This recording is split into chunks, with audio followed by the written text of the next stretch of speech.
Hai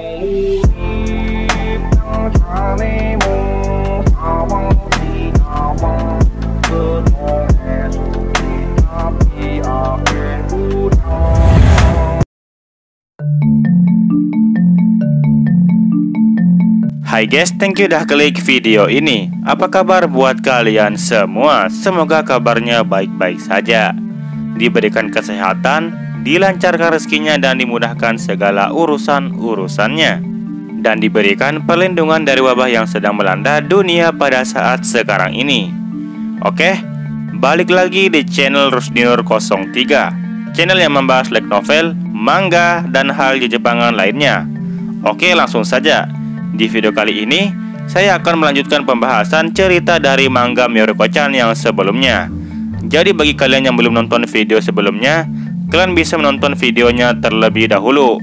Dan tenang saja karena saya sudah menyediakan playlist di sana. Oke, bagaimanakah kelanjutan dari ceritanya? Makanya nonton video ini sampai habis. Tapi sebelum masuk ke videonya, saya kembali mengingatkan, jangan lupa untuk subscribe channel ini, dan jangan lupa juga untuk menyalakan loncengnya supaya kalian dapat notif jika channel ini upload video terbaru.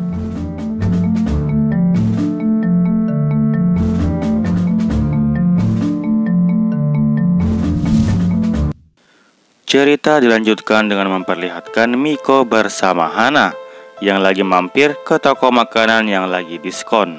Tapi di samping antrian para manusia, ternyata ada antrian lain khusus para makhluk halus, dan mereka mengantri hanya untuk dimakan oleh makhluk halus besar yang ada di lorong sempit itu. Dan ternyata yang dimakan di sana ialah sosok kakek yang kemarin berada di depan rumah si nenek. Hana tetap saja meminta pendapat Miko kalau apakah mereka akan mengantri atau tidak. Tetapi Miko tidak berfokus kepada Hana, karena saat ini dia terkejut sekaligus takut oleh antrian yang muncul secara misterius itu. Panel cerita pun berpindah di ruang kelas, di mana Hana dengan senangnya memperlihatkan foto mereka berdua waktu mereka berada di kuil. Dan Hana mengupload foto itu ke media sosial miliknya. Dan kali ini Hana terkejut karena fotonya mendapatkan like yang sangat banyak. Tetapi reaksi Miko hanya diam saja saat melihat foto itu. Hana yang melihat Miko diam saja mulai beranggapan kalau Miko tidak suka wajahnya ditampilkan. Jadi Hana meminta Miko buat tetap tenang karena wajah mereka berdua ditutupi oleh emoji. Tapi Miko bilang kalau dia tidak ada masalah dengan hal itu. Di sini Miko kepikiran kalau mereka yang berada di luar sana, yaitu orang yang nge-like fotonya Hana, mungkin saja tidak bisa melihat wujud dari makhluk gaib yang ada di belakang mereka. Hana yang sangat senang karena mendapatkan like yang sangat banyak mulai kepikiran untuk menjadi seorang fotografer. Dan Hana memperlihatkan kamera polaroidnya kepada Miko. Tapi raut wajah Miko terlihat tidak senang sama sekali. Hana melanjutkan kalau dia akan pergi ke tempat-tempat yang keren dan bakalan mengambil banyak gambar yang bagus di sana, sehingga dia bisa membuat album dengan gambar-gambar hasil jepretannya sendiri. Miko yang mendengar ucapan Hana itu mulai kembali memasang ekspresi takut, karena Miko kepikiran yang ada nanti malahan album yang berisi dengan foto-foto makhluk halus. Tapi karena namanya sahabat, pastilah Miko akan mendukung keinginan dari Hana itu. Tapi sebelum itu, Miko ingin memberitahu Hana beberapa hal. Tetapi Hana malah duluan memfoto Miko saat ingin ngejelasin sesuatu itu. Alhasil, Miko menanyakan kenapa dirinya difoto secara tiba-tiba. Hana bilang kalau ekspresi Miko sangat pas dan bagus, jadi sayang kalau dilewatkan begitu saja. Hana kemudian memperlihatkan foto hasil jepretannya itu kepada Miko dan memuji dirinya sendiri dengan mengatakan kalau dia benar-benar berbakat menjadi seorang fotografer. Tapi di foto itu, Miko melihat ada makhluk halus yang lewat, dan makhluk halus itu sempat tertangkap oleh kamera. Tak lama kemudian datanglah Julia, dan dia datang buat memuji Hana dengan mengatakan kalau foto yang diambil oleh Hana itu lumayan bagus, dan menambahkan kalau Hana memang berbakat dalam bidang fotografi. Miko yang melihat Julia datang mulai menyapa Julia dengan sedikit takut. Sementara Hana bertanya kepada Miko kalau apakah yang datang itu merupakan gadis yang Miko siksa waktu itu.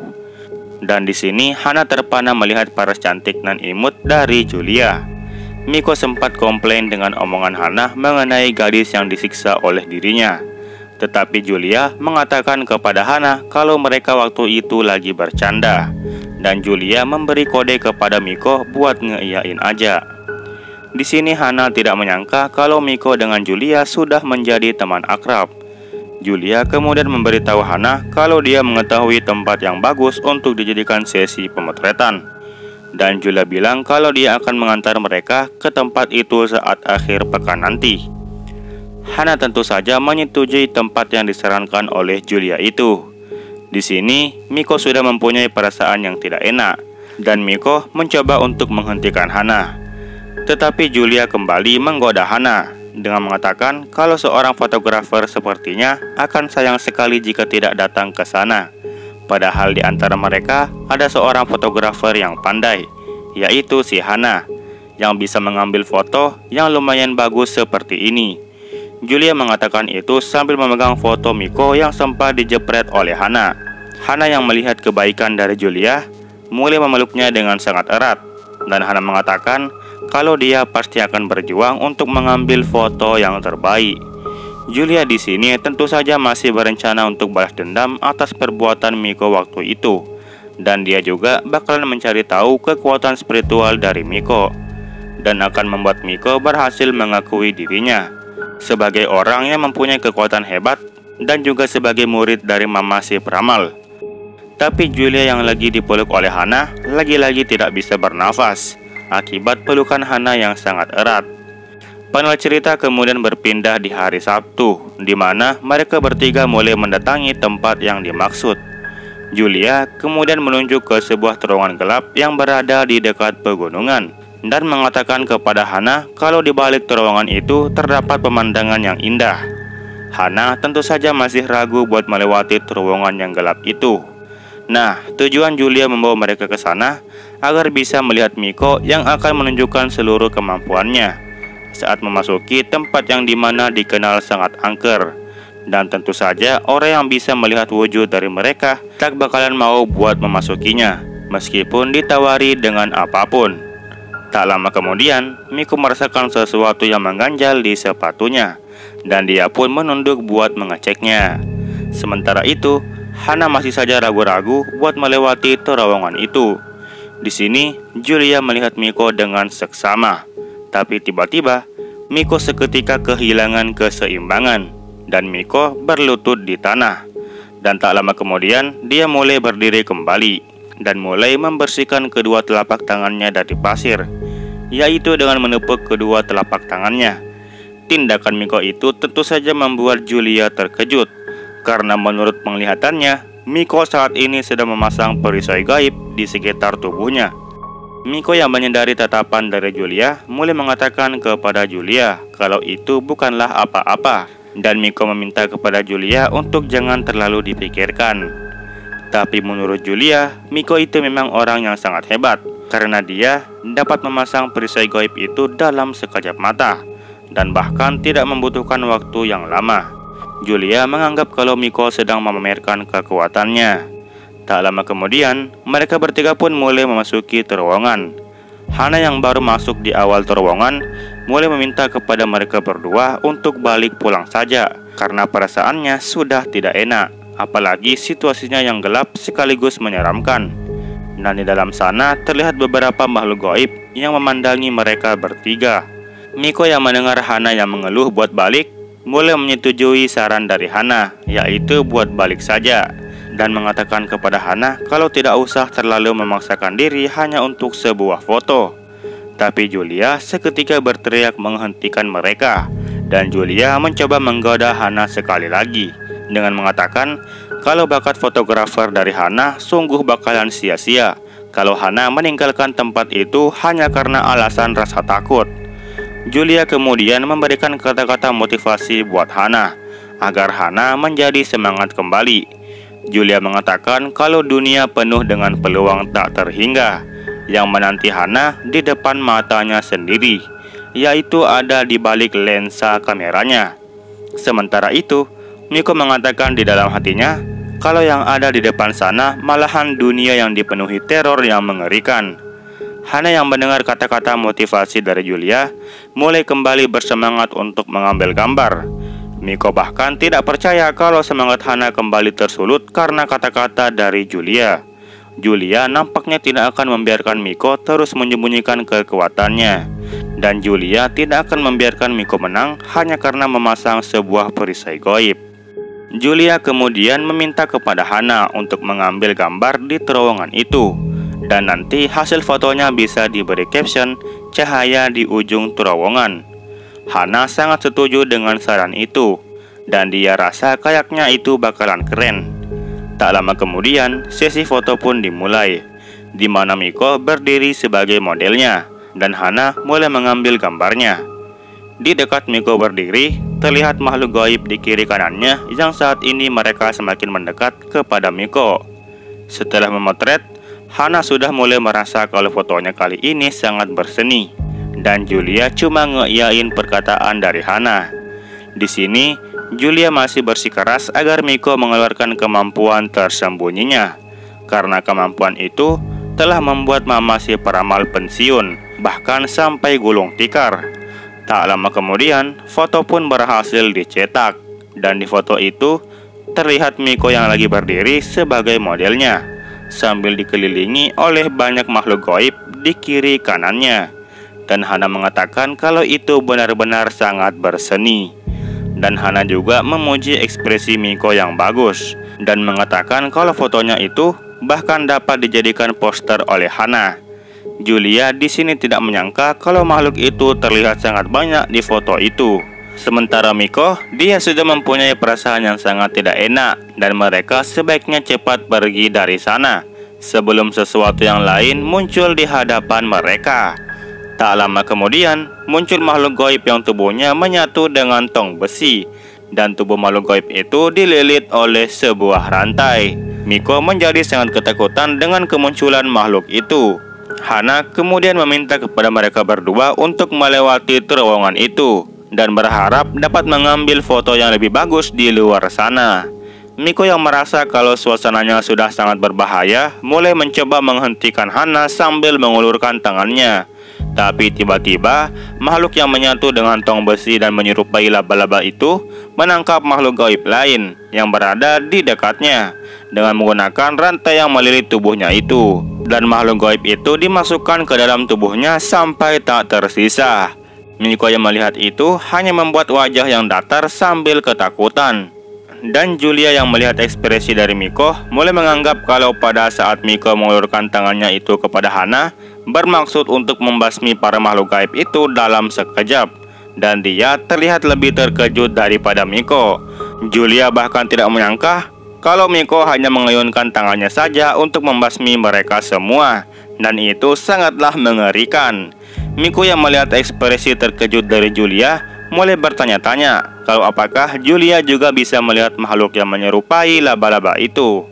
Dan Miko memberikan kode berupa kedipan mata kepada Julia agar mereka semua secepatnya meninggalkan tempat itu. Tapi menurut penafsiran Julia, Miko bermaksud untuk menyuruh Julia agar memperlihatkan kemampuannya. Dan itu semakin membuat Julia ketakutan. Julia kemudian berjalan di depan Miko sambil mengayunkan kedua tangannya. Miko yang melihat tindakan Julia malah kembali bertanya-tanya apa yang Julia sebenarnya lakukan. Dan Miko kembali mengetahui kalau Julia ternyata tidak bisa melihat mereka semua. Hana yang melihat mereka berdua yang lagi melakukan hal yang absurd mulai memanggil mereka berdua buat lanjut jalan. Tetapi Miko kemudian mengingat sesuatu, yaitu pada saat waktu dia mencoba buat menghindarkan Hana dari menabrak makhluk halus di kala itu dengan alasan ada kecoa di dekat kakinya Hana. Miko berniat mengulangi hal yang sama agar Hana bisa menjauh dari makhluk gaib yang menyerupai laba-laba itu. Tapi Miko yang berniat memberitahu Hana kalau ada kecoa malah mengatakan kalau ada laba-laba di dekat situ sambil menunjuk tangannya ke arah makhluk gaib itu. Alhasil, makhluk gaib yang mengetahui kalau seseorang bisa melihat wujudnya mulai marah dan mengamuk. Dan tong besi di atas tubuhnya terlihat terbelah menjadi dua, dan di sana terlihat makhluk gaib yang dirantai dan disimpan di dalam tong besi miliknya. Hana berhasil terkejut dengan ucapan Miko, tetapi mereka malah berada di situasi yang sangat gawat. Julia yang mendengar Miko menunjuk Hana sambil mengatakan laba-laba mulai mengira kalau itu merupakan teknik pemusnah massal yang berupa jaring laba-laba. Julia terlihat mulai mengakui kekuatan dari Miko dan menyadari kelemahan dirinya. Tapi tak lama kemudian, makhluk yang berada di samping Julia mulai menghilang, dan itu membuat Julia percaya diri kalau dia yang telah membasmi makhluk itu. Dan Julia berbalik ke hadapan Miko dan Hana sambil memastikan kalau Miko melihat kekuatan hebatnya barusan. Tapi nyatanya, makhluk itu malah teleportasi tepat di belakang Julia. Dan Miko sangat dibuat terkejut melihat makhluk gaib itu mengamuk dan sangat menjadi-jadi. Miko kemudian menarik tangan Julia dan mengajaknya buat keluar dari situ. Hana pun ikut berkomentar kalau di tempat Julia berdiri ada laba-laba. Tapi mereka semua sudah terlambat, sebab makhluk gaib itu telah menyadari kalau Miko bisa melihat wujudnya. Dan makhluk gaib itu hendak menyerang mereka semua. Tapi tiba-tiba, dua gadis gaib yang waktu itu berada di kuil kini kembali muncul dan melindungi mereka bertiga, hingga makhluk gaib itu kembali ke wujudnya yang semula dan pergi meninggalkan mereka bertiga. Miko masih trauma dengan kejadian barusan, dan Hana meminta Miko untuk keluar dari sana karena dia sangat tidak menyukai laba-laba. Miko tentu saja setuju dengan usulan itu. Dan salah satu gadis makhluk gaib yang dari kuil itu terlihat mengatakan sesuatu kepada Miko, dan perkataannya itu sulit dipahami. Dan kemudian mereka berdua pun menghilang seketika. Panel kemudian berpindah di sebuah mobil bus yang mengarah pulang. Di sini Hana masih saja penasaran ingin melihat tempat di balik terowongan itu, dan dia beranggapan kalau dia bakalan dapat foto yang bagus apabila dia berada di sana. Sementara Miko, dia masih bingung dengan kemunculan dua gadis penjaga kuil itu. Kalau Julia, dia masih kesal karena terus dikalahkan sama Miko. Nah, Hana yang melihat ekspresi suram dari mereka berdua, mulai memeluk mereka berdua kemudian mengambil foto bersama. Dan Hana meminta kepada mereka berdua untuk jangan bersedih, karena masih ada kesempatan di lain waktu. Dan foto mereka bertiga bersama barusan, Hana mengirimnya ke HP mereka masing-masing. Hana menambahkan kalau foto mereka bertiga bakalan dijadikan foto wallpaper di HP milik Hana. Tapi tiba-tiba, Hana merasa lapar dan perutnya berbunyi dengan keras. Hana kemudian meminta kepada mereka berdua untuk makan bersama di MC Donald. Mendengar itu, Miko kini sudah semakin tenang dan menyetujui ajakan dari Hana.